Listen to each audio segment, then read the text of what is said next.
자, 이제 우리 2권 첫 장을 열었는데, 2권은, 어떻게 보면은, 예수 그리스도를 알아가는 지식. 1권은 뭐였습니까? 성부 하나님이죠. 성부 하나님을, 하나님에 관한 지식을 이제 쭉 살펴왔었는데, 여기 안에는 이제 하나님을 알아갈 때에 참 다양한 어떤 좀 모습이라고 할까? 다양한 방법으로 이해해 보려고 했던 부분이 있습니다. 그래서 우리 하나님에 대한 이 지식을 쭉 알 때, 어, 뭐, 두 지식이 있는데, 하나님을 아는 것과, 그리고 사람을 아는 것, 그 다음에, 하나님에 대한 지식을 가지려면 어떻게 해야 되느냐. 계시된 하나님의 말씀이 필요하다. 그리고 사람들마다 종교의 씨앗이 있는데, 그 종교의 씨앗이 잘못되면은 우상 숭배로 빠지게 되더라. 이런 내용들로 이제 쭉 이제 나옵니다. 우상 숭배로 빠지지 않게끔 하기 위해서 하나님은 친히 하나님을 아는 것과 또 하나님을 섬기는 방법을 고스란히 우리에게 나타내셨죠. 그죠? 그게 뭐예요? 성경이에요. 그게 성경이 믿을 만한가? 믿을 만하다 하고 이제 쭉 이야기를 합니다. 그 성경 이외에 다른 어떤 계시는 없는가? 없다. 직통 계시 같은 것들은 우리가 인정하지 않는다고 그 내용을 우리 쭉 살폈고, 자, 그다음에 삼위일체 하나님에 대해 우리 좀 살폈어요. 본질, 그 본체는 하나이시나 본질적으로 하나이시나 그 본질이라면 신적으로 영원하시고 무궁하시고 그분은 영이시고 하는 그 내용들은 다 이 동일하시나 그 하나의 그 뭐라 그럴까요? 위격은 서로 다르시다 하는 이 내용들을 살폈고, 그다음 마지막에 이제 섭리에 대해 이제 살피고 우리 마무리를 했었습니다.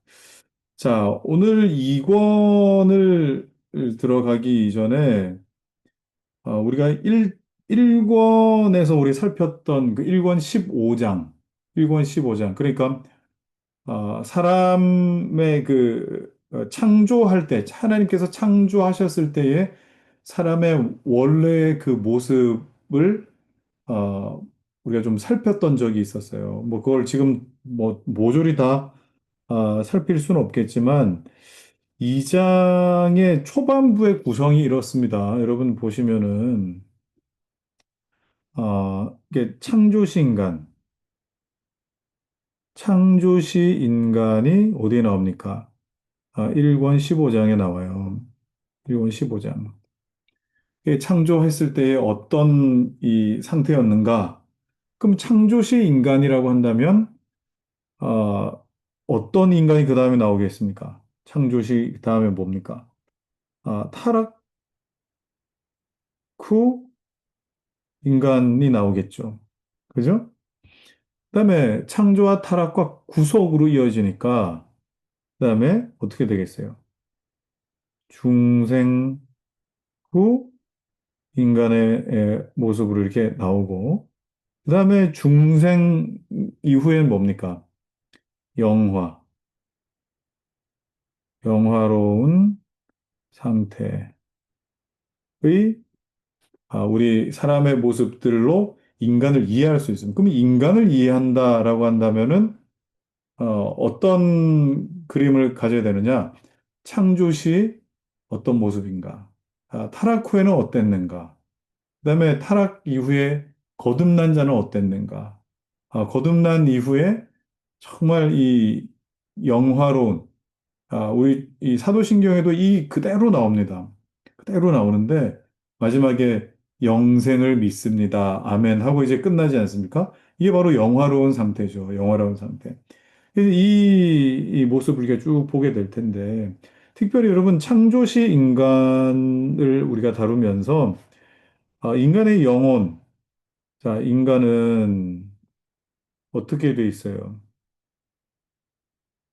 에, 영혼과 육체로 돼 있다. 특별히 영혼은 여러분, 영혼에 기능이 있다 그랬지 않습니까? 그죠? 하나는 마인드요. 나는 헐트라고 이렇게 뭐 부를 수 있는 둘 다 뭐 마음이라고 우리 이 한글 성경에는 뭐 기록되기도 하고 뭐 생각이라고 이렇게 번역되기도 했는데 특별히 마인드는 어떤 영역이에요? 마인드는 이게 에, 이 인지죠, 인지. 그죠? 인식이라 합시다. 그다음에 헐트는 뭡니까? 헐트는 사람의 감정이 포함되어 있는 사람을 움직이는 힘을 헐트라고 그렇게 부릅니다. 그래서 여기에는 이 헐트에는 반드시 이 의지가 핵심적인 작용을 한다라고 그렇게 봐야 됩니다. 그럼 여러분 이 인식에는 여러분 뭐가 있다 그랬습니다. 사람이 뭔가 사물이나 세계를 인식할 때는 세 가지로 인식한다 그랬죠. 어떻게 해요? 오성과 그다음에 이성과 지성이라 그랬어요. 오성은 뭡니까? 직관이라 그랬어요. 직관.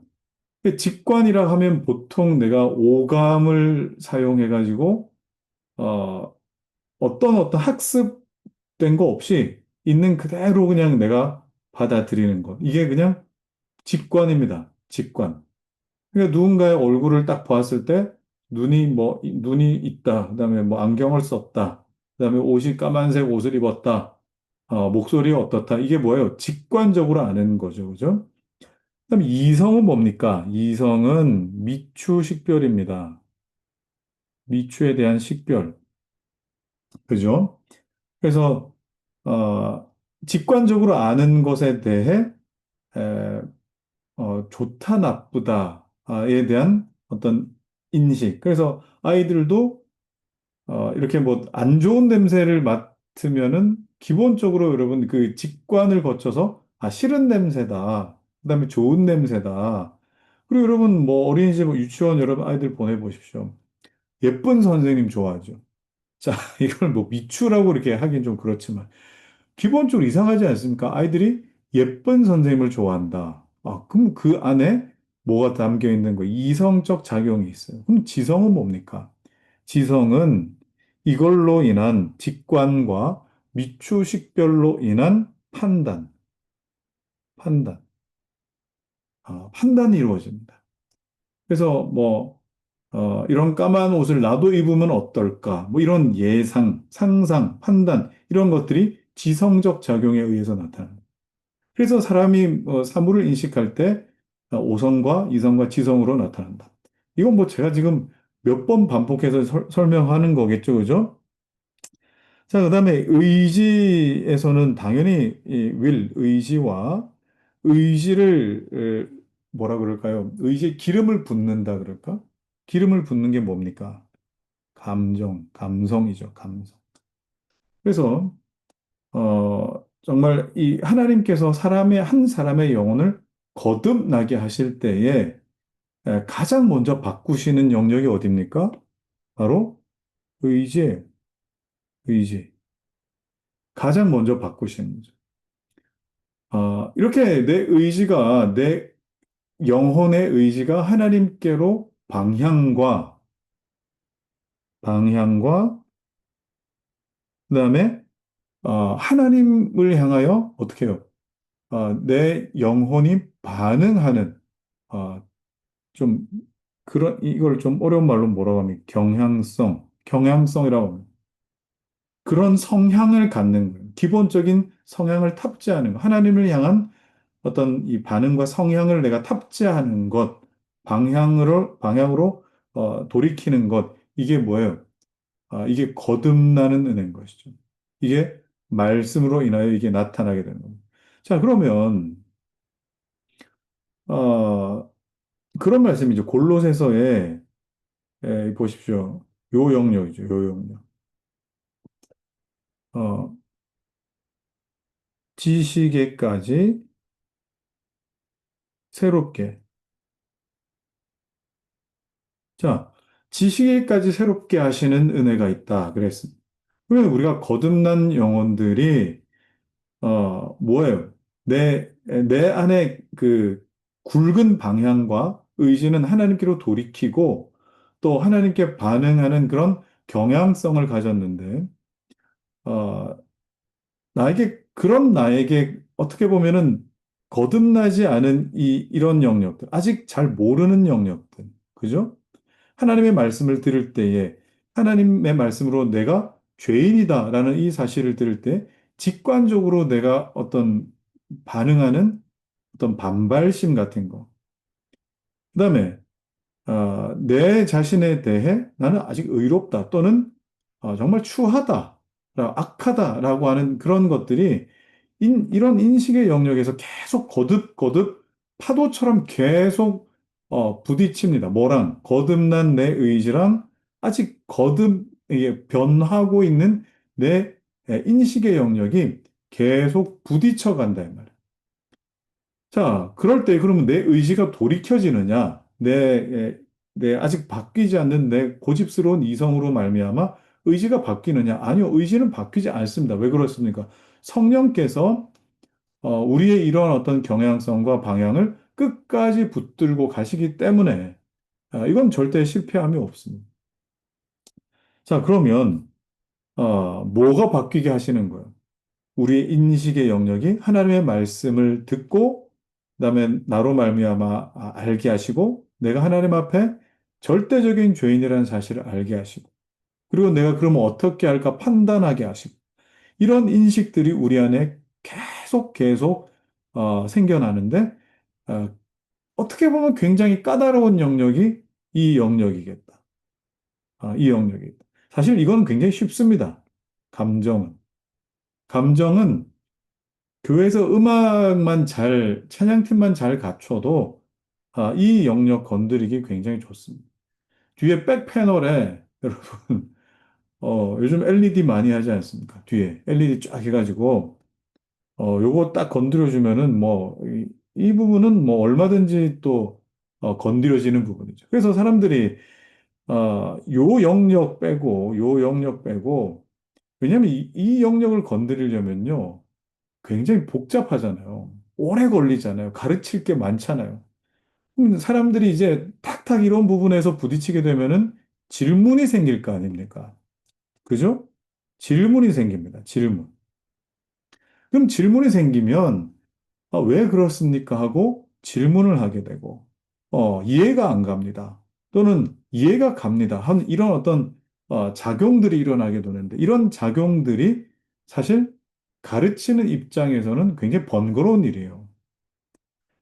제 입장에서는 여러분 그냥 집체교육이란 말 좀 그렇고 집단으로 한꺼번에 반응을 일으킬 수 있는 가장 좋은 방법은 감정을 건드리는 거예요. 여러분의 감정을. 그래서 뜨겁게 찬양하고 이 눈물 흘리며 기도하고 막 이렇게 되면은 내가 일정한 종교의 카타르시스를 느끼면서 종교적 카타르시스를 느끼면서 종교적 해소 같은 것을 내가 느끼게 되는 것이죠.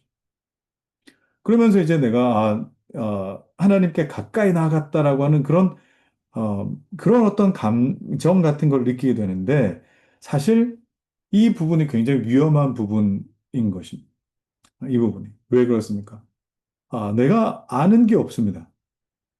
내가 아는 게 없으니까 내 감정이 내 믿음이라 생각합니다. 내 감정이. 내 감정대로 믿음이 있다 또는 믿음이 없다를 판단하고 느끼게 되는 거 아니겠어요? 그죠? 이거 굉장히 위험한 일이 되는 것이죠. 그래서 요 내용들을 우리가 뭡니까? 우리 1권 15장에서 다뤘는데, 오늘 이 인간의 어떤 이 모습에 대한 베이스를 이렇게 여러분들이 좀 인식을 하고 시작하면 좋을 것 같습니다. 자, 그러면 여러분, 어떻게 보면 우리 그 기독교의 신앙도,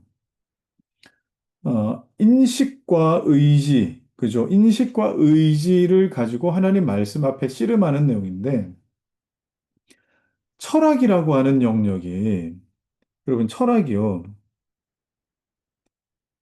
철학이라고 하는 영역이 굉장히 위험하고 그리고 또 우리 신앙인들에게도 또 비신앙인들에게도 굉장히 이렇게 좀 매력적일 수 있는 부분이 뭐냐면 철학도 요거 두 개를 다루거든요. 철학에서 묻는 것도 인식에 대한 영역이요. 그다음에 우리 그러면 어떻게 살 것인가에 대한 질문을 계속 하기 때문에 그래요. 계속 하기 때문에. 우리 기독교 신앙도 마찬가지. 우리 뭐 기독교 강요에는 이 두 가지가 복합적으로 다 담겨 있는데, 이 하이델베르그 요리 문답 이거죠. 자, 하이델베르그 요리 문답 같은 경우에는 요 영역이 조금 더 많이 이 담겨 있어요. 요거. 그럼 우리가 어떻게 살 것인가? 그리고 뭐 책은 제가 가지고 있진 않은데 하이델베르그 요리 문답 말고 뒤에 있겠다. 어, 벨지카 신앙 고백서가 있습니다. 벨지카 신앙 고백. 두 이 신앙 고백서들이 비슷하게, 비슷한 시기에 쓰여졌는데, 그럼 우리는 하나님을 어떻게 인식할 것인가? 이게 벨지카 신앙 고백이 굉장히 많이 나타나요. 그러면 요거는 우리가 어떻게 하나님 앞에 살아갈 것인가? 에 대한 어떤 문제를 많이 다루는 것이죠. 그러면 우리가 신앙생활 하면서 요 두 가지의 큰 어떤 기둥들을 놓고 고민해야 하는 것이 우리 자신을 인식하는 방법이, 이해하는 방법, 인간을 이해하는 방법이다. 라고 하는 겁니다. 그러니까 이런 고민 없이 대부분의 사람들은, 자연인들은 어디에 반응하고 삽니까? 요거에 반응하고 살죠. 요거. 그러니까 육체적으로 내가 어, 배고파. 그러면은, 먹을 것이 있으려면 돈이 필요해. 이게 다 뭡니까? 이런 데는 관심 하나도 없고, 그냥 이것에만 반응하는 겁니다. 이것에만 반응. 이건 사실 뭐, 동물들, 짐승들도 이렇게 하는데, 우리 사람이 영혼에 대한 어떤 인식과 의지에 대한 그 기능들이 다 소멸돼 버리면은, 사실 짐승과 같은 그런 어떤 존재가 될 수밖에 없다. 이런 걸 이런 어떤 도표에서도 우리 잘 볼 수 있는 것입니다. 자, 그래서 우리가 기본적으로 사람이 타락했다라고 한다면 이런 영혼의 기능들이 다 부패해 버렸다라고 여러분 그렇게 우리가 보시면 좋을 것 같죠. 부패. 예, 부패했습니다. 그럼 여러분, 이 부패한 것은 여러분 어딜 향해서 부패하게 돼 있느냐? 여러분, 폐혈증이라는 질환 아시지 않습니까? 그야말로 피가 이제 염증으로 인해서 막 감염이 돼가지고 막 피가 이렇게 막 급성으로 온몸에 염증 반응을 일으키는데 이 부패는요, 어디를 향하느냐? 맹목적인 이기심. 그러니까 잘못된 자기 사랑을 향해서 항상 이 부패는 나아가게 돼 있습니다. 하나님께서 그 의지를 바꾸지 않으시면, 그 방향을 바꾸지 않으시면, 부패를 향해서 끊임없이 내 맹목적 이기심으로 썩어 들어가더라 하는 걸 여러분 아셔야 되는데, 이건 내 의지로 절대 안 바뀝니다. 이건 내가 바꾸는 영역이 아니기 때문에 그렇다 이 말이에요. 그래서 하나님이 이 의지를 바꿔내시는 것이 우리가 중생, 거듭남의 시작이 되다. 그래서 예수님 뭐라고 하셨습니까? 사람이 어디로부터 와서 어디로 가는지 알지 못하는 것처럼, 아, 이 바람이 어디로부터 와서 어디로 가는지 알지 못하는 것처럼, 사람이 다시 태어나는 것도 이렇다. 가는 방향이 달라지는 것. 이것이 거듭남이라고 우리 볼 수 있어요. 자, 그러면 오늘은 이제 그리스도 안에 나타난 구속주 하나님의 지식을 1장부터 볼 텐데, 여러분, 1장은요, 원죄론입니다. 원죄. 원죄에 관한 내용. 그럼 원죄에 관한 내용이면 누가 등장하겠어요? 아담이 등장하겠죠. 그죠? 아담이 등장하는데, 그 내용들을 한번 살펴보도록 하겠습니다.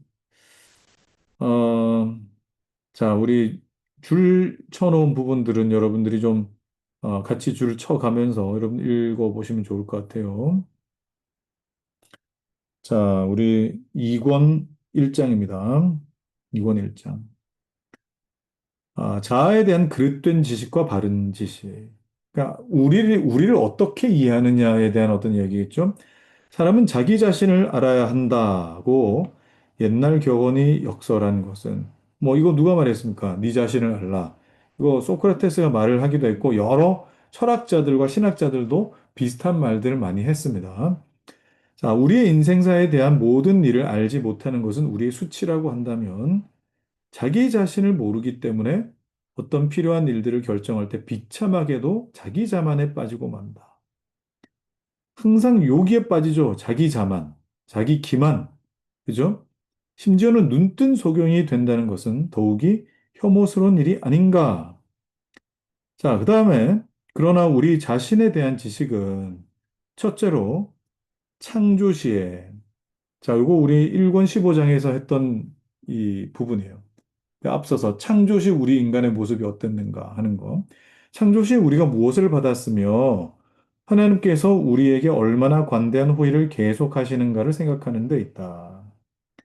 이렇게 함으로써 우리는 우리의 선천적인 우수성이 원래 상태를 유지했더라면 얼마나 위대했을까를 아는 동시에, 그러니까 우리의 현주소를 알면 우리가 원래 누려야 했던 그것도 알게 된다라고 하는 거겠죠. 비교적으로.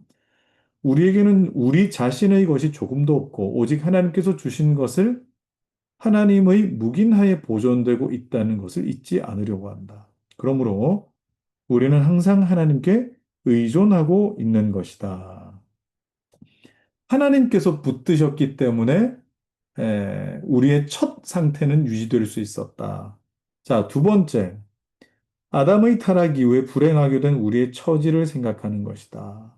그러니까 이 첫 번째랑 두 번째는 좀 반대 개념이겠죠. 첫 번째는 우리가 얼마나 원래 훌륭한 지위를 누리고 있었는가를 생각해 본다면 이제 두 번째로는 타락 이후에 이렇게 된 처지. 그래서 우리의 모든 자랑과 자기 확신이 사라지게 되며 우리는 진심으로 겸손하게 되고 수치심으로 위축될 것이다.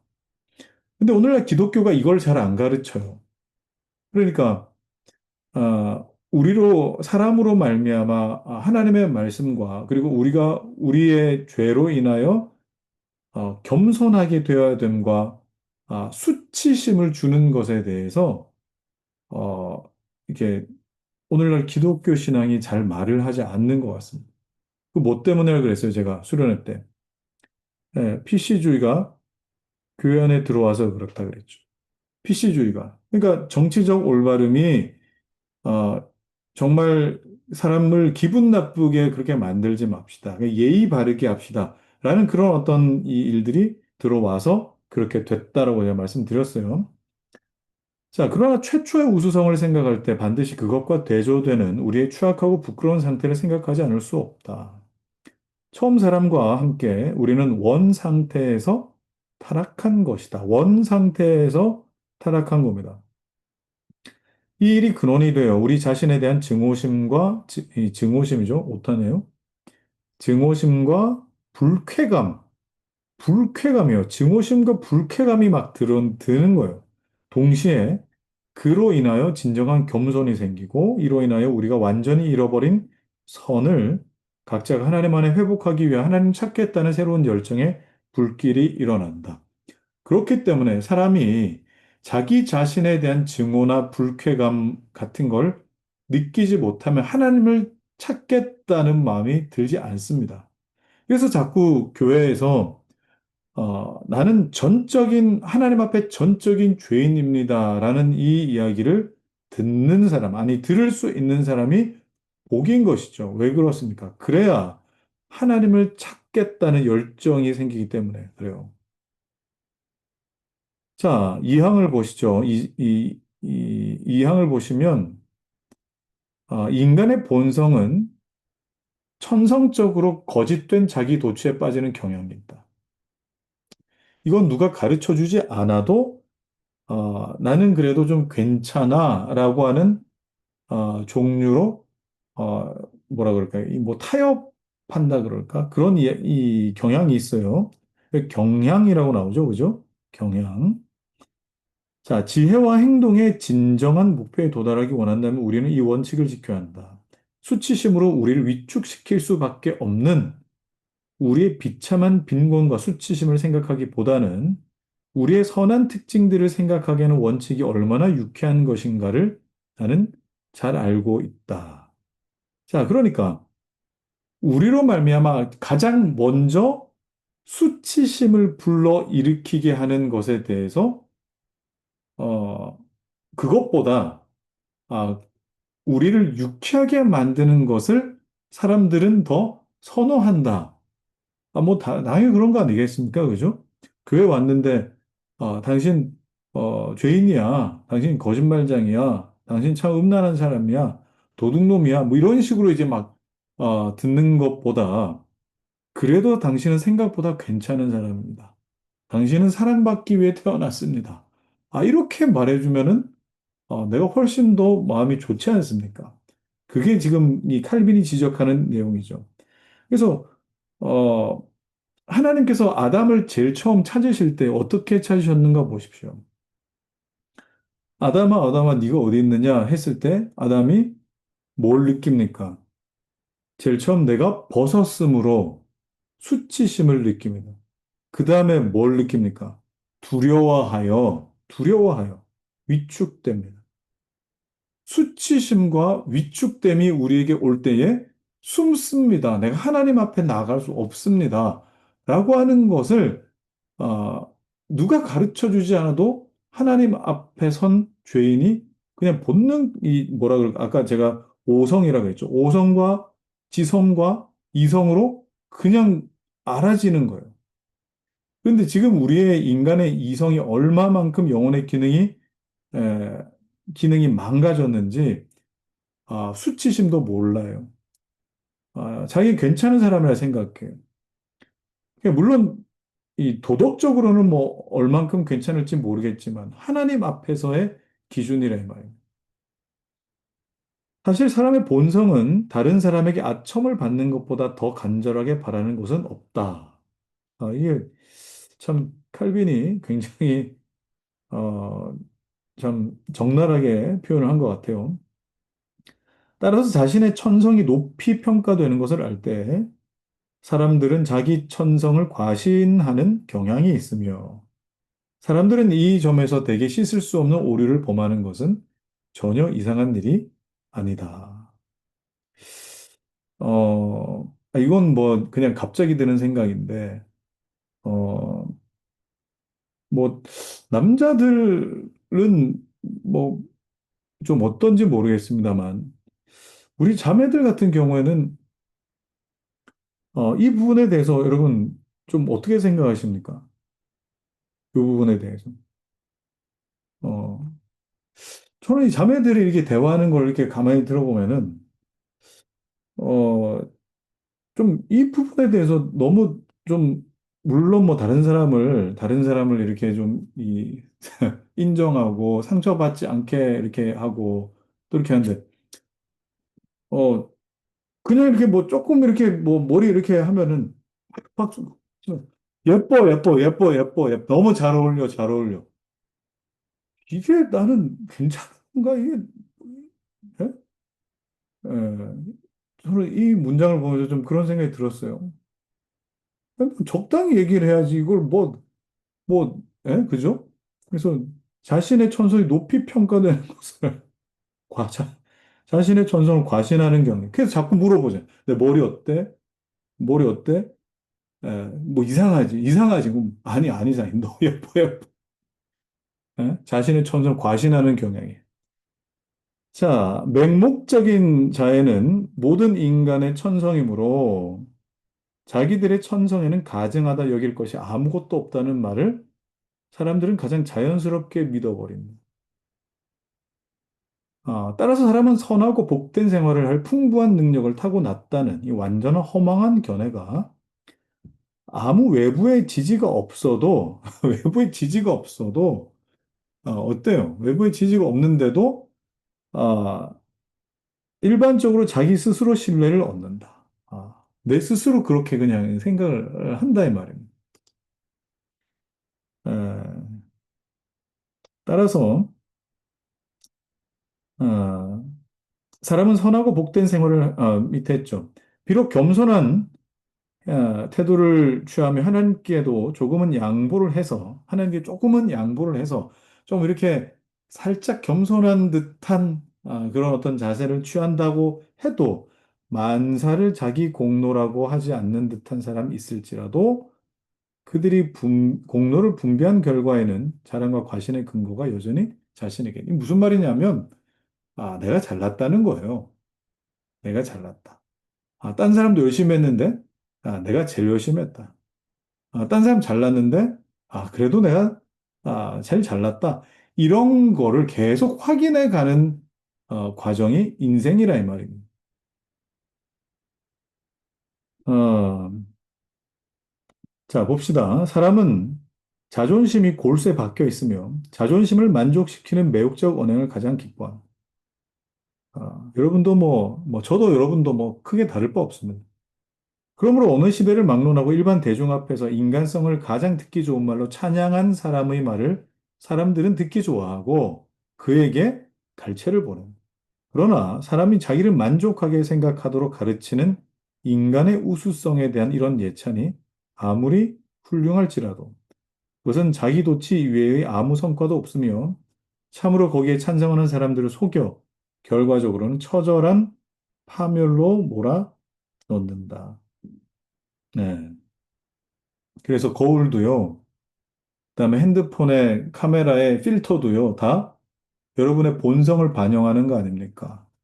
그냥 생 얼굴, 그냥 모공 티까지 다 보이는 그런 카메라 여러분 안 좋아하잖아요. 봤는데, 그냥 뽀얗게 그냥 잘 나오게끔 만드는 카메라 여러분 즐겨 사용하지 않습니까? 그게 다 뭡니까? 사람들이 듣기 좋은 말로 나를 찬양해주는 사람도 좋아하고 그런 기계도 좋아. 그런 기계. 자, 무엇이든지 자기 힘으로 할 수 있다고 확신하는 사람들은 끝에는 이렇게 될 수밖에 없다. 그러므로 우리 선한 특징만을 생각하라고 하면서 우리를 만류하는 교사들의 말을 듣는 사람들은 자, 여러분 중요한 내용이죠. 자, 우리의 선한 특징만을 생각해라. 이런 말들 듣는 사람들은 어떻게 해요? 자기 인식이 전혀 객관화되지 못한다. 자, 여러분, 신앙생활에서 우리가 주관적인 경험도 중요합니다만, 정말 균형감 있게 뭘 확보해야 돼요? 객관성 확보해야 돼요. 내가 하나님 앞에 어떤 자인지 철저하게 객관성 확보해야 된다. 이게 하나님 말씀으로 조명받는 것이고, 그다음에 자각되는 영역이에요. 도리어 최악의 깊은 무지 속으로 빠질 것이다. 자, 이거 말하는 사람들이 누굽니까? 참, 오래 전부터 사람들은 뭘 믿어왔어요? 뭐에 귀를 기울여요? 긍정의 힘. 긍정의 힘에 사람들은 오래 전부터 환호했었어요. 열왕기 상하, 이런 걸 봐도 많은 왕들이 자기 곁에 뭘 둡니까? 자기 귀에 듣기 좋은 말 해주는 선지자들을 두지 않습니까?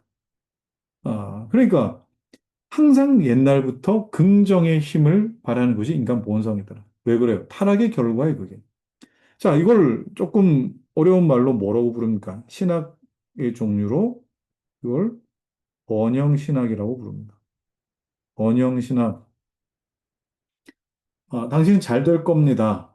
이렇게 이렇게 하면 돈을 하나님께서 물질의 축복 주실 겁니다. 그러니까 번영신학의 대부분의 주제들이 뭐예요? 돈, 물질. 그다음에 또 뭐 있어요?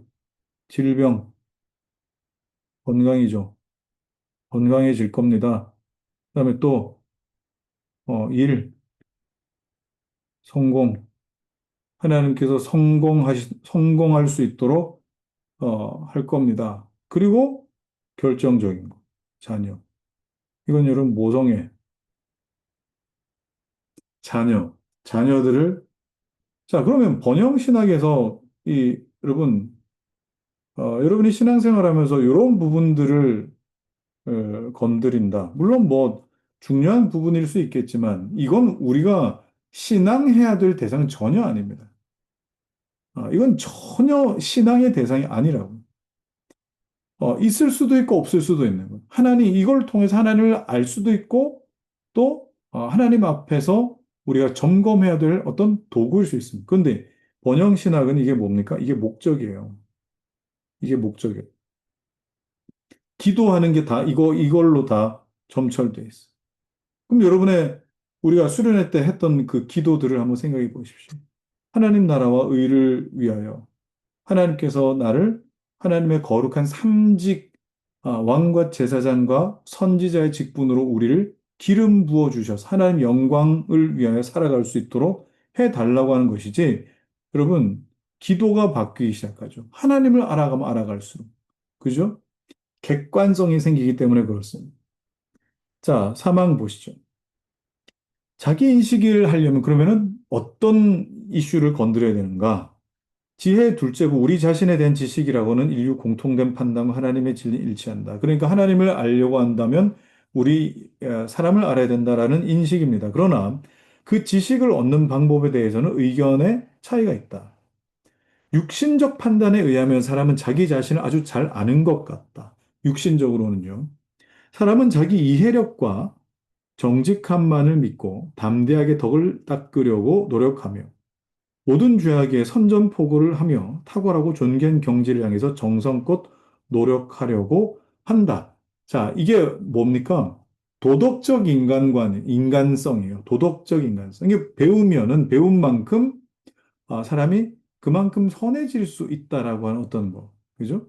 그러나, 하나님의 판단 말입니다. 하나님의 판단. 세상이 볼 때 뭐 성인 군자처럼 사는 이런 게 아니라 하나님의 판단을 표준으로 하는 자기를 세밀하게 검토하는 사람은 결코 용기와 자신을 과신할 이유를 찾아낼 수가 없다.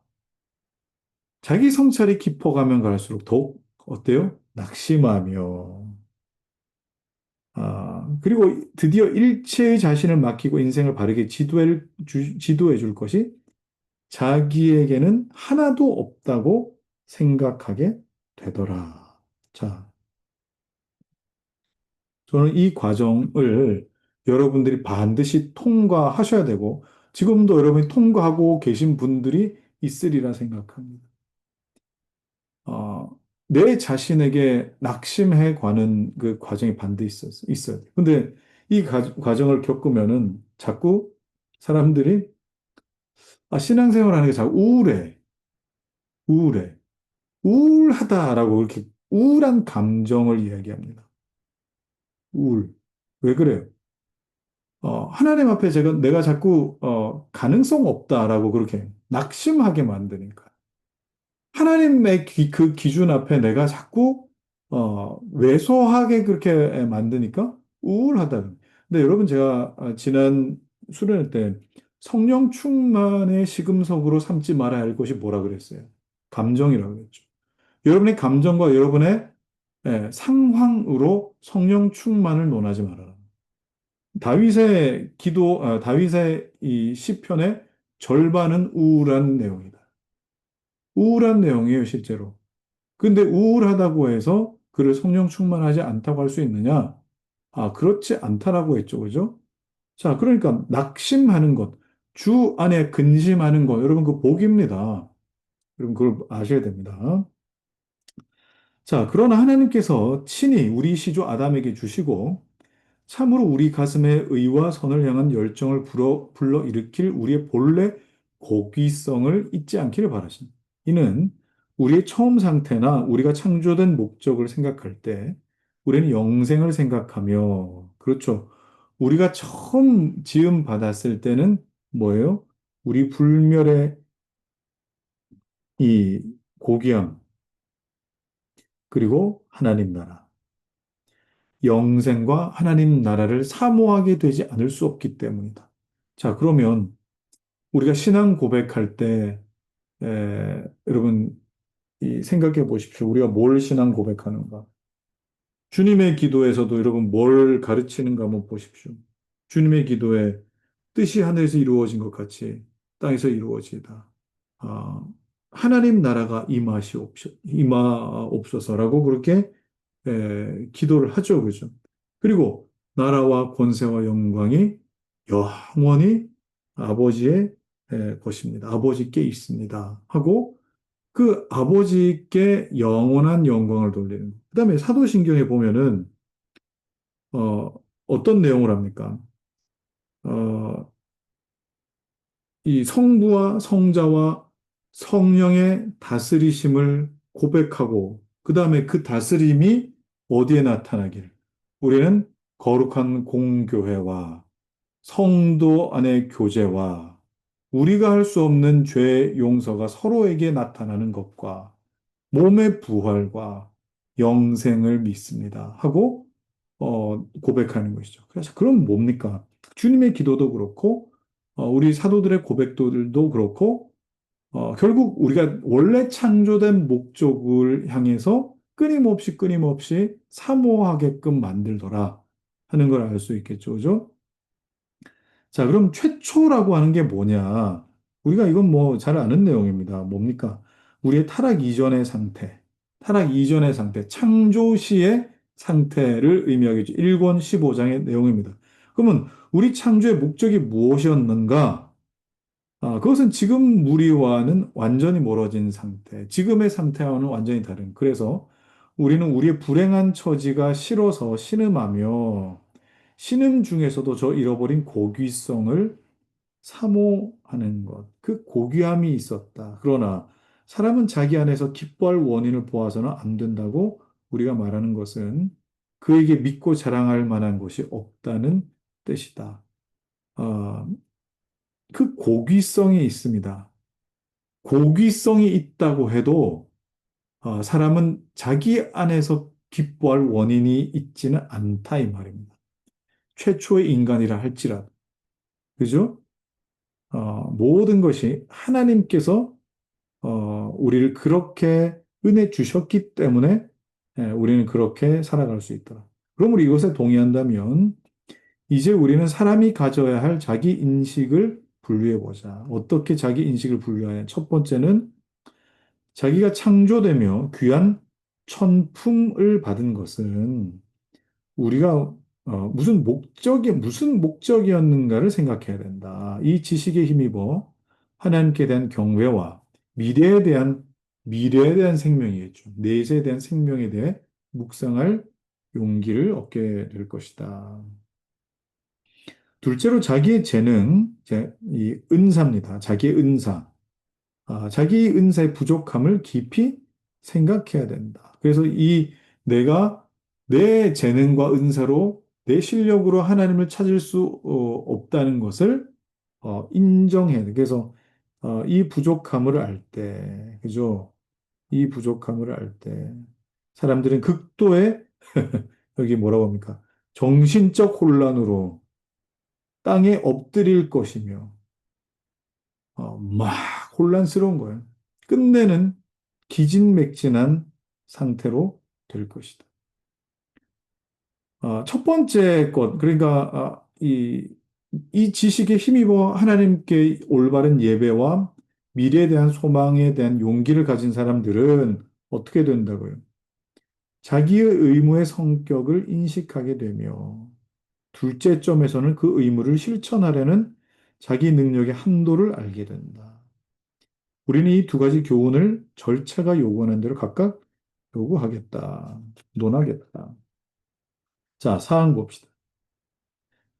타락의 역사에 대한 이제 내용인데 창세기 3장을 기준으로 해서 봅시다. 아담의 죄를 탐욕에 의한 무절죄다.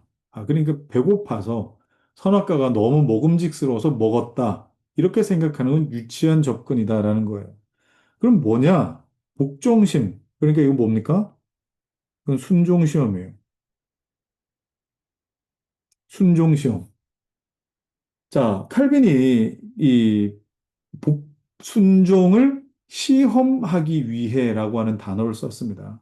순종을 시험한다. 순종을 시험한다.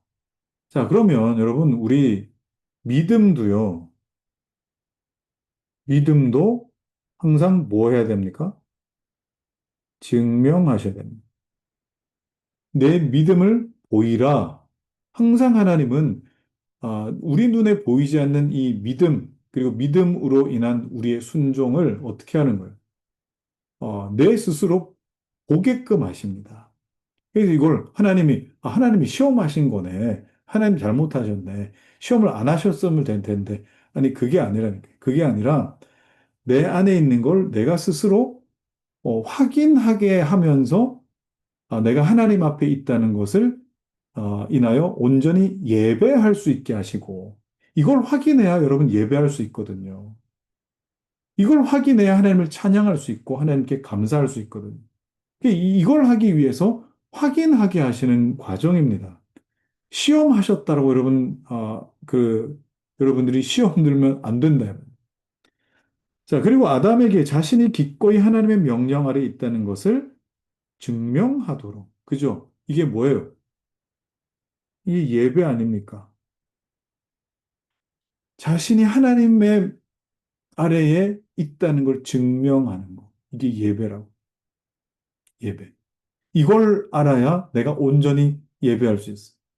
아담에게 선악을 알게 하는 나무에 접근하지 말라는 명령이 내려졌었다. 나무의 이름만 보더라도 그 하나님의 명령의 유일한 목적은 그가 자신의 처지에 만족하며 악한 정욕으로 교만해지지 않도록 하려는 데 있었다는 것을 알 수 있다. 악한 정욕입니다. 그래서 결국 순종은 무엇에 대한 이 도전입니까? 교만에 대한 도전이에요. 교만. 순종은 교만을 꺾어내는 하나의 끊임없는 이 도전이라고 할 수 있죠. 그래서 이 겸손한 자만 순종할 수 있어요. 자, 그러나 생명나무 열매를 먹는 동안은 영생을 바랄 수 있다고 한 약속과 그와는 반대로 선악을 아는 나무의 열매를 맛보기만 죽음이 있으리라고 한 무서운 경고가 그의 믿음을 시험하게 되었다. 그죠? 믿음은 늘 시험해서 내가 내 눈으로 항상 내 삶으로 보여져야 되는 것입니다. 참으로 교만이 모든 악의 처음이었다는 어거스틴의 단정은 옳다. 사람이 자기 처지에 만족하고 바른 한계를 넘으려고 하지 않았더라면 태초의 상태에 머무를 수 있었을 것이다. 선 넘지 말았어야 된다는. 교만이 뭡니까? 선을 넘어버린 거죠. 그와 동시에 주목해야 할 점은 처음 사람이 하나님의 권위에 대하여 반역한 것은 사탄의 달콤한 유혹에 빠졌기 때문일 뿐만 아니라 우리가 뭐 이렇게만 생각합니다. 왜냐하면 사탄에게 책임을 물으려고 뿐만 아니라 진실을 진실을 무시하고 허위로 돌아섰기 때문이었다는 것이다. 그러면 뭐도 있는 겁니까? 내 안에 의도적이고 능동적인 하나님을 향한 반역이 있었다라고 하는 것. 그러니까 능동적인 것과 수동적인 이 것의 결합이 범죄하게 만들었다.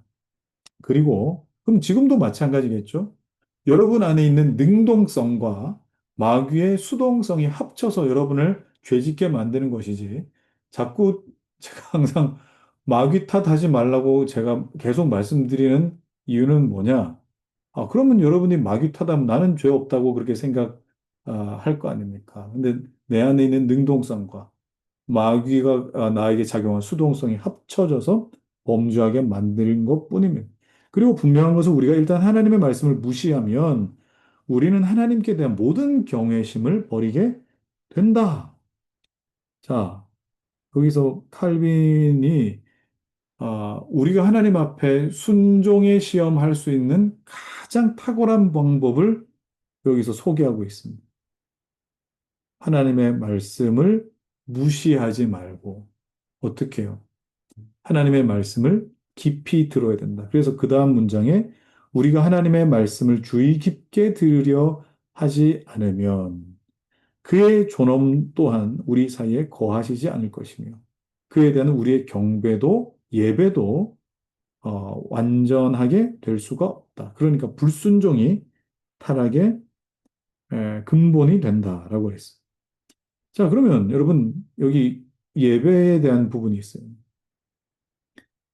예배가 예배되지 못하면 뭐 때문이겠습니까? 하나님의 말씀을 무시하기 때문에 그래요. 나중에 이제 다른 부분에 있어 하나님의 말씀을 듣는 것이 어떤 의미가 되는 것인가도 나오는데 우리가 하나님의 말씀을 에, 이 청종한다는 나중에 청종도 나옵니다. 하나님 말씀 듣는다는 것은 그냥 뚫린 귀로 그냥 듣는 것이 아니라 뭐예요? 듣는 것이 내 삶을 제어하고 또는 지지해서 그것이 내 삶을 움직여가는 것. 이게 하나님의 말씀을 청종하는 거 아닙니까? 그러니 이것을 내가 하지 않는다라고 한다면 그 자체가 뭐가 된다고요? 하나님에 대한 경외심을 잃어버리게 되는 거예요. 그 자체가. 그래서 하나님 말씀 주의 깊게 안 들으면 예배도 안 된다. 예배도 안 된다. 자, 끝으로 배신으로 인하여 야심이 생겼다. 야심은 참으로 완강한 불순종의 모태가 되었고, 그 결과 하나님께 대한 두려움을 버린 사람은 정욕이 이끄는 대로 뛰어들었다.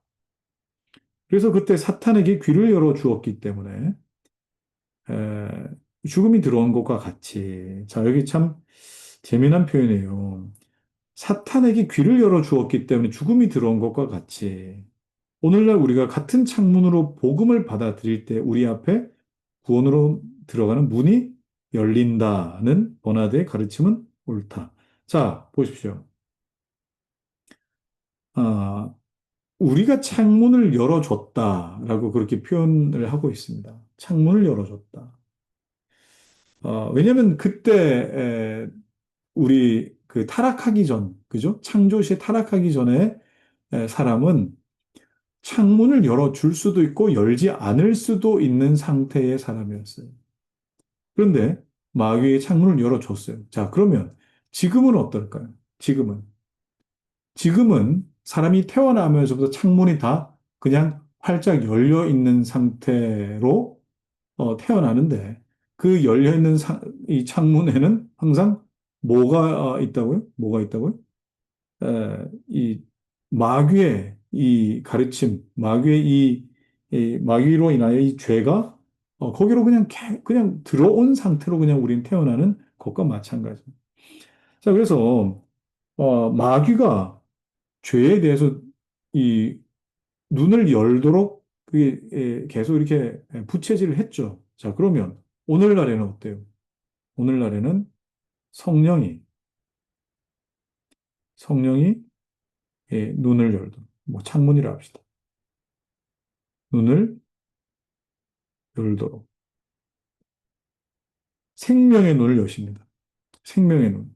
이게 죄의 눈을 마귀가 열었다면 네가 하나님처럼 되리라 하고 죄의 눈을 열었잖아요. 그죠? 이 마귀가 죄의 눈을 열었어요. 성령이 어때요? 생명의 눈을 여기 생명의 눈이라고 합시다. 생명의 눈을 열어준 것이죠. 아, 자, 그래서 거기 보시면 아담이 하나님의 말씀을 의심하지 않았다면 고뇌도 거역하지 않았을 것이다. 참으로 모든 정욕을 억제하는데 가장 좋은 굴레는 자, 여기 그 말이 나오죠. 모든 정욕을 억제하는 가장 좋은 것은 하나님의 계명을 지킴으로 의를 실천하는. 이게 뭐예요? 성경에서 말하는 청종입니다. 하나님의 말씀을 듣고 계명을 지키는 것. 이게 청종이라고. 그래서 내가 어떤 내 육체의 소욕을 어, 내가 안 해야지. 이건 뭐가 되는 겁니까? 이건 그냥 금욕주의가 되는 거예요. 금욕주의. 성경은 금욕주의를 말하는 게 아니에요. 금욕주의를 말하는 게 아니라 그거에 관심 가지지 말고 말씀을 지켜라. 말씀을 지켜라. 말씀을 듣고 말씀을 지켜라. 그래서 순종이라고 하는 것은 뭡니까? 의지의 문제가 아니에요. 여러분들이 뭐 순종을 자꾸 의지의 문제라 생각해요. 순종은 의지의 문제가 아니라 그럼 이건 뭐의 문제가 됩니까? 순종은 들음의 문제예요.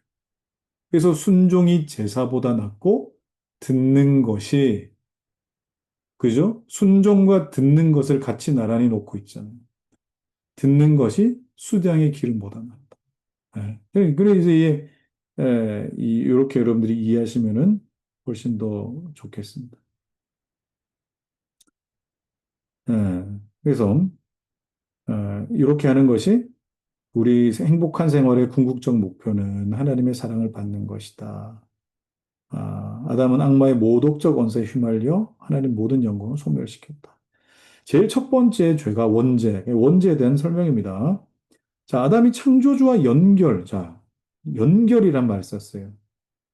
연결되어 있던 것이 영적 생명이었다. 그러면은 연결이 끊어진 것이, 그죠? 끊어진 것이 영혼의 영적 죽음이었다. 자, 그러면 우리가 다시 살려면 어떻게 되겠습니까? 다시 살려면 다시 연결돼야 되겠죠.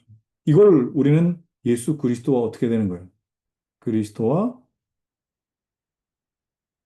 연결이라고 하지 않고 그보다 훨씬 더 단단한 연합이라고 합니다. 바울은 이 그리스도와 연합을 뭐로 표현했습니까? 그리스도로 옷 입고. 그러니까 연결보다 훨씬 더 단단하죠, 그죠? 옷을 입는 거니까. 자, 허무한데 굴복하는 건 자기 뜻이 아니다. 모든 피조물이요. 이렇게 말했는데 원인이 뭐냐? 원인이 사람이 사용하기 위해 창조된 피조물이에요. 모든 피조물은 사람이 사용하기 위해 창조된 거예요. 그런데 그 사람이 타락해버렸으니까, 부패해버렸으니까, 그 사람이 받을 벌의 일부를 지고 있는 것이다. 그래서 아담의 죄에서 흘러 퍼져나가는 것이다. 자, 그 이후에 그 사람만 받는 것이 아니라 후손까지도 거기에 끌어들여서 불행하게 됐다. 물려받은 부패. 이걸 원죄라고 불렀다. 물려받은 부패. 자, 그런데 여기 이제 재밌는 주장을 한 사람이 있죠. 펠라기우스라고. 자, 펠라기우스. 자, 여러분 이 펠라기우스는요, 뭐라고 이야기를 했느냐? 뭐 뒤에 여러분 거기 5페이지, 6페이지에 쭉 한번 읽어보시면 되겠는데, 뭘 얘기했느냐면, 어, 인간은 원죄 없이 태어난다. 원죄는 아담의 것뿐이고, 그 아담의 죄를 어떻게 우리의 죄라고도 할 수 있느냐? 아담의 죄는 아담의 죄지. 우리가 만약에 죄지면 우리가 심판받고 하는 것이지. 아담의 죄까지 우리가 짊어질 수 있느냐 하고 원죄를 거부했어요. 원죄를 거부. 자, 그러니까 스스로 어때요? 선을 행할 수 있는 자격이 되잖아요. 아담과 똑같은 조건이 되니까. 그래서 인간은 원죄 없이 태어나고 스스로 선을 행할 수 있는 하나님을 찾을 수 있다. 이렇게 생각하고 주장한 것이 펠라기우스입니다. 그런데 펠라기우스랑 이제 반대로 어거스틴. 어거스틴 뭐라 했습니까? 인간은 머리끝부터 발끝까지 전적으로 타락했다. 토탈 커럽션이다. 전적으로 부패했다. 그리고 오직 하나님의 은혜로만 구원받을 수 있다. 우리가 알고 있는 내용이죠. 그죠? 자, 이렇게 해가지고 둘이 붙었어요. 둘이 붙었다고. 그게 결국 어떻게 됐느냐? 펠라기우스는요, 뭐 쓸데가 없네. 펠라기우스는 418년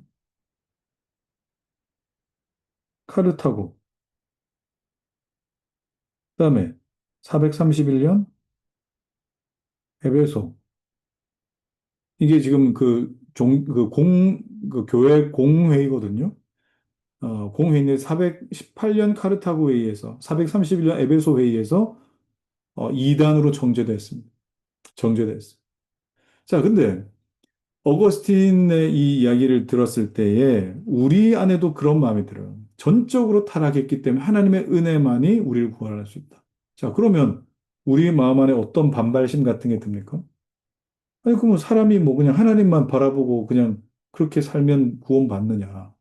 사람의 어떤 자유의지라는 게 있지 않느냐? 그리고 자유의지와 그리고 내 안에 어떤 도덕적 책임 같은 거 하나님 앞에 나아갈 수 있는 그런 도덕적 책임 같은 게 어느 정도 있는 거 아니냐 하고 나타난 게 뭡니까? 반, 반팔라기우스. 반이라고 하는 건 반대가 아니라 절반이라는 뜻이야. 셈이라는 뜻이야.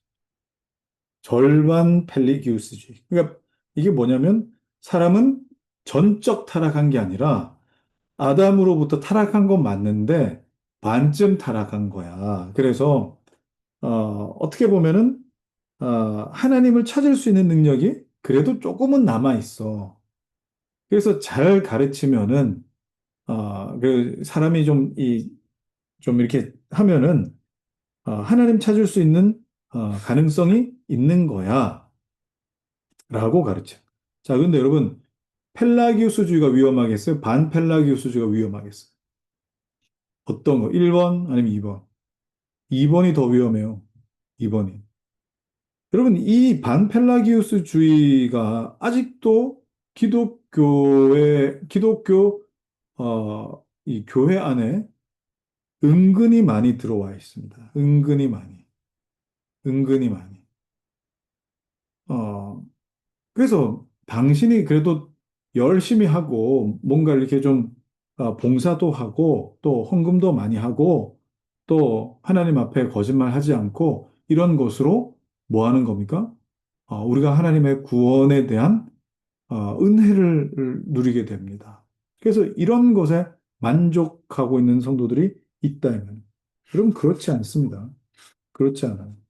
이런 것들이 우리가 구원받을 조건이 전혀 되지 않는다. 그런 것들을 여러분들이 요 내용에 포함되어 있으니까 한번 읽어보시면 좋겠습니다.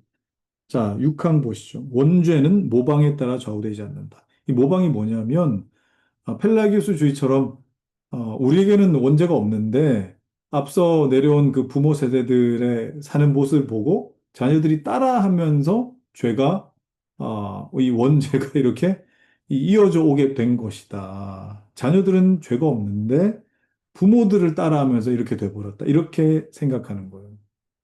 자, 거기에 대해서 뭐라고 합니까? 한번 봅시다. 어, 아담은 시조였을 뿐만 아니라 인간성의 뿌리였고 그가 부패한 때에 인류가 당연히 부패한 것이라고 보는 것이다. 이런 관점에서 펠라기우스파들은 뭐라고 하느냐? 아담의 죄가 모방됐다. 자, 그러면 그리스도의 의가 우리에게 혜택을 주는 것도 우리가 모방해서 그러냐? 굉장히 논리적이죠. 그죠?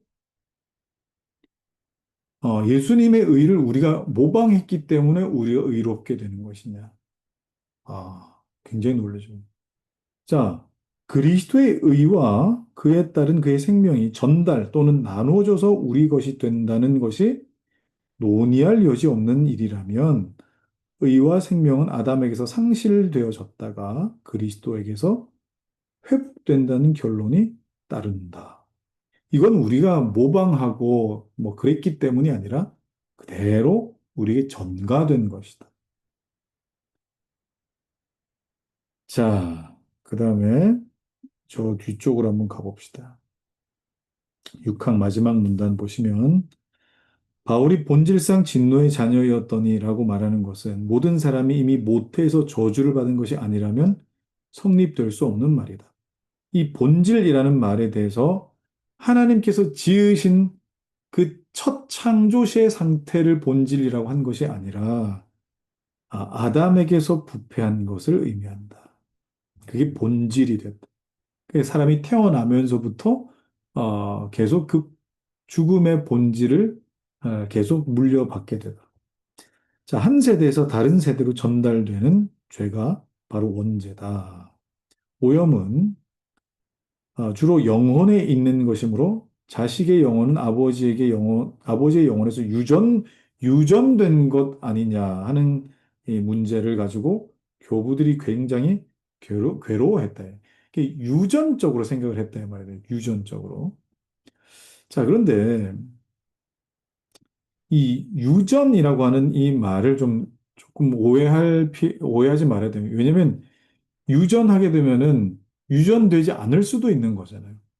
또 변형이 될 수도 있는 거잖아요. 그러니까 유전이라고 하는 말보다는 뭡니까? 이 상속, 상속이라고 해야 됩니다. 왜냐면 로마서 8장에 보면 우리가 그와 함께한 상속자요 그리스도와 함께한 상속자니 그리스도와 함께했기 때문에 우리가 상속받는 것, 예수님의 생명을 상속받는 것처럼 아담의 죄를 우리가 계속 대대로 상속받을 수밖에 없는 위치에 있다고 보셔야 됩니다. 자, 그래서 여기 비유의 뒷부분 보시면 썩은 뿌리에서 썩은 가지가 나왔듯이 여기 나온 작은 가지에 부패가 전달된 것뿐이다. 뿌리가 썩어 있어서 그렇게 계속 그냥 썩은 어떤 상태가 된단 말이에요. 그래서 이와 같이 부모에게서 자녀가 부패했고 자녀는 다시 그 후손에게 대대로 병을 옮겨 주었다. 바꿔 말하면 아담에게 시작한 부패는 선조로부터 후손에게 전달되어 끊임없이 흘러간 것이다. 전염은 육이나 영혼의 본질에서 발생하는 것이 아니다. 그 전염은 처음 사람이 자신뿐 아니라 동시에 후손을 통해서도 하나님께서 부여하신 천품을 가지며 또 잃어버리도록 하나님께서 예정하신 것이다. 자, 여러분 이 부분에서 좀 헷갈릴 수 있습니다. 전염이라고 하는 것이 본질적으로 우리가 그럴 수밖에 없게끔 된 것이 아니라 뭐예요?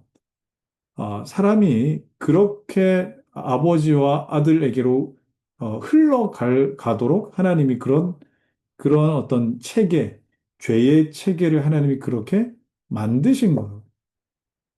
만드셨다. 따라서 어거스틴이 말하는 것과 말하는 것처럼 죄 있는 불신자든 죄 없는 신자든 사람은 썩은 본성에서 자녀를 낳기 때문에 무죄한 자녀가 없다는 거예요. 다 어떤 누구도 불신자의 자녀든 신자의 자녀든 다 유죄한 자녀를 낳는다. 자, 그러면 믿는 부모는 어디에 관심을 가져야 돼? 자녀들이 하나님 앞에 거듭난 영혼으로 살아갈 수 있도록 그 곁에서 말씀을 증거해서 도와야죠. 도와야 된다. 가르쳐야 돼. 그런데 하나님 백성이 어느 정도 부모의 성결에 참여한다. 이게 모태신앙이겠죠, 이거? 부모의 성결에 참여하는 것. 이건 특별한 축복이다. 모태신앙. 왜냐면 그 안에서 보고 배우고 이게 할 것이 있기 때문에. 그렇다고 해서, 어, 보편적 저주가 있었다는 사실 부정되는 거는 그가 그래서, 죄인이 아니라는 건 아니다라는 겁니다. 자, 원죄의 본질 한번 봅시다. 원죄의 본질. 어, 원죄의 정의를 내려보면 원죄는 우리 본성의 유전적 타락과 부패인 것 같으며 우리 영혼의 모든 부분에 만연되어 첫째, 우리로 하여금 하나님의 진노를 받게 만드는 원죄가요. 자, 다음에는 성경에 육체의 일이라고 한 행위를 하게 만든다. 자, 첫 번째 이걸 뭐라고 부르느냐? 죄책이라고 부릅니다. 두 번째 이걸 뭐라고 부르느냐? 오염이라고 부릅니다. 죄책은 신분에 관한 겁니다. 오염은 성질에 관한 겁니다. 그러니까 어, 이 원죄가 우리의 신분을 태어나면서부터 죄인으로 태어나게 만들고 어, 이 원죄가 우리로 말미암아 이 육체의 일, 죄를 짓지 않을 수 없는 성질을 갖게끔 했어요. 그래서 우리가 살아가면서 이런 것들 있죠. 간음, 우상 숭배, 도둑질, 그다음에 이런 것들을 어떻게 해요? 타락한 신분으로 오염된 성질을 가지고 할 수밖에 없는 거예요.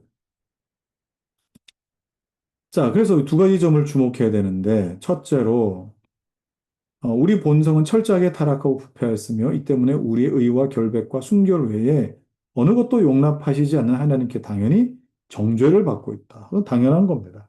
이건 다른 사람의 범행으로 인한 것이 아니라 아, 아담의 죄 때문이 아니라 아담의 죄를 내가 대신 지는 것이 아니라 우리가 그 저주에 함께 말려 들어가서 우리에게 죄책과 오염이 있기 때문이다라는 겁니다. 그래서 밑에 젖먹이들까지 저주를 받은. 어, 그래서 우리 교회도 아이들이 많지만 정말 미안하지만 미안한 얘기지만 젖먹이들까지도 모태에서부터 저주를 받고 그 책임은 다른 사람의 허물이 아닌 이건 자기의 허물에 있는 것이다. 아직은 불의의 열매가 나타나지 않지만 불의의 씨가 그 안에 있다. 이것이 우리가 사람을 이해하는 관점. 자, 둘째, 이 부패는 우리 안에서 없어지지 않고 계속적으로 새로운 열매를 맺어 가더라. 이것은 우리의 본성은 선이 결핍되어 있을 뿐만 아니라 결코 그냥 있도록 놔두지 않는 악의 생산자, 악을 계속 생산해내는 그냥 뭔가 부족한 상태가 아니라 계속 생산해내는 그런 모습이다. 그래서 유욕, 육욕이라 그랬습니다. 이걸 현세욕이라고 부를 수도 있습니다. 이 세상에 대한 끝없는 욕심. 자, 구왕 보시죠. 그렇기 때문에 아담이 의의 원천을 버린 후에 죄가 영혼의 모든 부분을 점령했다. 그죠? 죄가 모든 부분을 점령했다. 아, 불신앙이 바른 지성의 보를 점령했다. 이 바른 지성의 보를, 우리 이 인식의 영역까지 다 점령했다. 마음속 깊은 밑바닥까지 침투한 것이다. 예. 자, 그래서 여러분 이 죄를요, 그냥 뭐 그냥 감성적인 어떤 영역에 국한해가지고 여기 보시면 이런 말이 있죠. 감성적인 부분을만 선동해서 죄를 끌어들이는 것은 이건 어리석은 짓이다. 그러니까 뭐 내가 어, 뭐, 뭐, 막, 화가 났다, 뭐 이런 것으로만 그런 게 안 된다는 겁니다. 자, 오늘 뭐 첫 시간이라 시간이 좀 가지만 끝까지 다 하겠습니다. 바울은 부패는 영혼의 일부분에 있는 것이 아니라 치명적인, 들지, 치명적으로 들지 않은 순결한 부분은 없다. 이게 전적으로 타락했다는 거죠. 자, 특별히 여러분 보십시오. 욕망의 과도한 충동, 이건 뭡니까? 감성과 의지죠. 또 여기 지성의 눈이 멀고 마음이 썩어버렸다. 이건 뭐예요?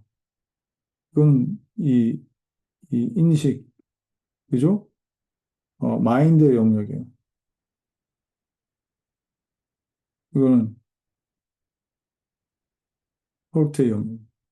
그러니까 사람이 감성, 의지, 인식이 다 부패의 본성으로 그냥 꽉 차버렸다. 예. 이게 어떻게 사람이 사람 구실을 하겠어요? 이래가지고. 그래서 이 로마서 3장에 보면은 이 새롭게 함을 얻어야 돼요. 이 내가 할 수 있는 영역이 아니에요. 새롭게 함을 얻어요. 새롭게. 그래서 그리스도인 된다라고 하는 것은 이 새롭게 함, 중생이죠. 중생. 중생할 때 나타나는 이 인식의 영역에서의 부딪힘, 그죠? 그다음에 감성의 영역에서의 부딪힘. 이게 동반되어서 어떻게 나타납니까? 자기 부인으로 나타나잖아요. 자기 부인으로. 그래서 심령의 새롭게 함과 중생과 자기 부인이 나타나야 되더라. 네. 그래서 새로운 본성을 입지 않으면 안 된다. 자, 그다음에 다음 항 봅시다. 아담의 상하지 않고 부패하지 않은 본성에서 하나님의 작품을 차지함에도 불구하고 그들은 자기의 부패 속에서 그것을 찾고 있다. 우리의 멸망은 하나님이 원인이 아니라 우리 육의 죄책이 원인이다. 그러니까 이 아담이 부패했으면 하나님이 부패하도록 만드셨기 때문에 하나님 책임이다. 이렇게 또 생각한다는 거죠.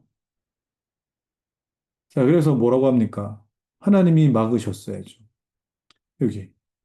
하나님의 타락을 막으셨으면 괜찮지 않겠느냐고. 자, 요 따위 말을 이제 하게 되는데, 요건 이제 예정에 대한 부분을 어, 할 때 언급해야 됩니다. 그래서 칼빈이 이제 예정에 대해서 슬쩍 이제 복선처럼 툭 던지고 이 이권 일장에서 툭 던지고 지나가는 거예요. 네, 지나가는 거예요. 그래서 뭐 이 내 자신 외에 뭐 다른 사람들 뭐 다른 것에 책임 묻지 마라 이런 뜻입니다. 자, 마지막 10이랑 보면 그러므로 인간은 선천적으로 타락했고 부패했지만 본성에서 타락이 유래된 것이 아니라 뭐예요? 외부로부터 유래된 첨가된 성질이다. 이걸 선천적이라고 부르는데 이걸 상속권처럼 어, 받아들여야 된다라고 그렇게 우리가 좀 봐야 됩니다. 자, 2장은요, 여러분, 그 다음 시간에는 어, 이렇게 타락했기 때문에 우리 안에 노예의지, 노예의지, 노예 근성, 이런 것이 우리 안에 있다 하는 걸 보게 될 텐데, 이 장은 좀 길어요. 이 장은 길어요. 그래서 이 원죄로 말미암은 우리 인간의 처절한 모습을 이 1장에서 봤고, 신분과 성질도 다 망가져서 뭐 아무것도 가능성이 없잖아요. 그다음에 그래서 나타나는 노예 의지가 어떤 건가 하는 것들을 이제 다음 시간에 보게 될 테고. 그래서 3장에는 뭐가 필요하냐? 중생이 이제 나옵니다. 중생. 중생에 대한 얘기를 이제 하도록 하겠습니다. 자, 잠깐 기도하겠습니다. 하나님 아버지, 우리의 모습을 적나라하게 대면한다는 것은 참 괴로운 일입니다. 그러나 이 말씀 앞에 내 자신을 보며 우리가 하나님 밖에 우리 살 소망이 없음을 인정하게끔 하시오니 말씀을 듣고 깨닫는 자들마다 하나님을 전적으로 의지하는 은혜를 허락하여 주옵소서. 예수 그리스도 이름으로 기도합나이다. 아멘. 자,